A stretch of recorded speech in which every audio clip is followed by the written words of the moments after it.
दोस्तों मैं ट्रेन के प्लेटफॉर्म में चल रहा हूँ, जो आपकी सातों पुस्तकों ने भी नहीं देखा होगा। नहीं ओवर ब्रिज है यहाँ जाने के लिए, आगे ओवर ब्रिज जाने के लिए ट्रेन के पार है। ओवर ब्रिज हो रहा और यहाँ से नहीं जा सकते, यहाँ से ब्रिज से कंध में है गंदगी। तो दोस्तों ये मेरा पहला सफ़र है, इतनी देर वो आ गई ना, ये मेरा पहला ट्रेन का सफ़र है, तो मुझे सपोर्ट करो, सब्सक्राइब करो। जो मैं कुछ गलत बोल चुका हूँ उसके लिए माफ़ कर दो। तो you can see that।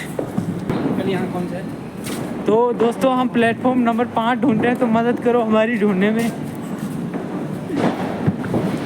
तो ये पुल है, उस दिन मैं इस पुल में आया था, पता है आपको? ये पुल है जो आपने नहीं भाई, जो आपने शायरी का भी देखा होगा। तो हमारे लिए लेट हो रही है।